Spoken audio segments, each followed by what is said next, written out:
Assalamualaikum warahmatullahi wabarakatuh.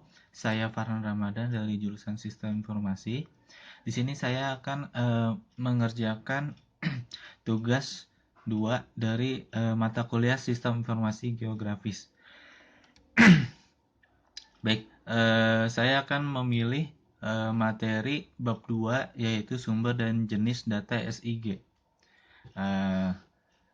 Pertama kita akan bahas data dulu. Data adalah fakta atau gambar yang memiliki informasi untuk tujuan tertentu. Elemen informasi dasar data geografis itu ada 3. Yang pertama titik atau poin. Titik atau poin ini adalah sebuah representasi untuk tempat tertentu, contohnya seperti jembatan, pusat kota, ya, dan lain sebagainya. Contohnya seperti bangunan, pusat kota, dan lain sebagainya. Data titik ini dia tidak memiliki dimensi, diindikasikan pada peta melalui sebuah simbol. Lalu yang kedua ada data garis atau line, ya. Data ini adalah sebuah data garis lurus, ya, lurus atau berkelek-kelek. Intinya berbentuk panjang yang tidak memiliki dimensi luasan. Biasanya data ini digunakan untuk menggambarkan sebuah sungai seperti itu. Lalu jalan, pipa, ya, dan lain sebagainya.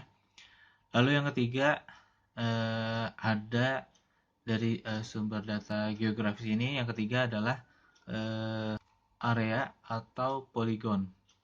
Ya, area atau poligon. Area atau poligon ini adalah sebuah data yang memiliki 2 dimensi, yaitu panjang dan luas, ya. Data jenis ini biasanya digunakan untuk menggambarkan sebuah danau, jenis tanah, dan lain sebagainya. Lalu kita masuk ke sumber data SIG. Sumber data SIG itu berupa data spasial, yang dimana data spasial ini didapatkan dari berbagai sumber, ya. Yang pertama ada peta analog. Peta analog ini adalah sebuah peta yang berbentuk konvensional dari data SIG. Dari data spasial. Yang dimana data ini disajikan dalam bentuk kertas yang dibuat dengan teknik kartografi. Lalu selanjutnya, yang kedua ada foto udara. Foto udara ini adalah sumber data SIG yang didapatkan langsung melalui pemotretan sebuah permukaan bumi yang dilakukan melalui suatu media, ya, biasa media atau wahana, ya. Contohnya seperti pesawat terbang, drone, dan lain sebagainya. Foto udara ini memiliki karakteristik yaitu ketersediaan data, biaya rendah, keterjangkauan area luas, resolusi spasial, dan spektar tinggi, serta berbentuk 3 dimensi. Foto udara ini apabila kita memfotonya dari lebih rendah, maka resolusi yang dihasilkan juga lebih tinggi, seperti itu. Lalu selanjutnya ada citra satelit. Citra satelit ini adalah sebuah sumber data SIG yang didapatkan melalui wahana satelit, yang dimana satelit itu memiliki sistem sensor yang dapat digunakan untuk merekam permukaan bumi. Citra satelit ini memiliki banyak manfaat ya. Di antara contoh nyatanya yaitu citra satelit Landsat yang digunakan untuk identifikasi kelembapan dan produktivitas lahan pertanian. Lalu selanjutnya yang keempat ada melalui pengukuran lapangan. Ya, data yang dapat dari pengukuran lapangan ini adalah data yang didapatkan dari hasil perhitungan sendiri. Contohnya batas administrasi, batas kepemilikan lahan, dan lain sebagainya. Lalu selanjutnya melalui pengukuran GPS. GPS adalah suatu jaringan satelit yang secara terus-menerus memancarkan frekuensi gelombang radio dengan frekuensi yang cukup rendah. Keuntungan data GPS dalam data spasial ini adalah dapat digunakan untuk mengidentifikasi koordinat geografis yang berasosiasi dengan citra satelit. Lalu dapat digunakan juga untuk cek ground data satelit, ya, untuk cek ground data citra satelit maksudnya. Lalu selanjutnya dapat digunakan untuk sebagai tools yang memiliki biaya rendah, tools untuk perubahan ya yang memiliki biaya rendah. Baik, selanjutnya kita masuk ke format data SIG. Data di dalam SIG memiliki format representasi data, yaitu berupa data vektor dan data raster. Ya. Jadi ada dua, data vektor dan data raster. Pertama, data vektor. Data vektor merupakan bentuk permukaan bumi yang direpresentasikan dalam bentuk garis, area, titik, dan nodes. Keuntungan dari data vektor ini adalah memiliki ketepatan dalam bentuk titik, batasan, dan garis lurus. Pada umumnya, data vektor ini digunakan untuk aplikasi yang membutuhkan tingkat presisi yang tinggi. Lalu data vektor ini juga digunakan untuk saat ukuran file menjadi penting. Selain itu juga data vektor ini digunakan saat peta secara individual dibutuhkan untuk analisis. Dan yang terakhir, data vektor ini dibutuhkan saat informasi deskripsi harus disimpan. Untuk model data vektor itu dibedakan menjadi dua, yaitu topologi dan non-topologi. Yang topologi biasanya digunakan saat analisis spasial dalam SIG. Lalu untuk non-topologi itu adalah model data yang memiliki sifat lebih cepat dalam menampilkan data dan digunakan untuk perangkat lunak SIG yang berbeda-beda. Lalu selanjutnya kita masuk ke data raster.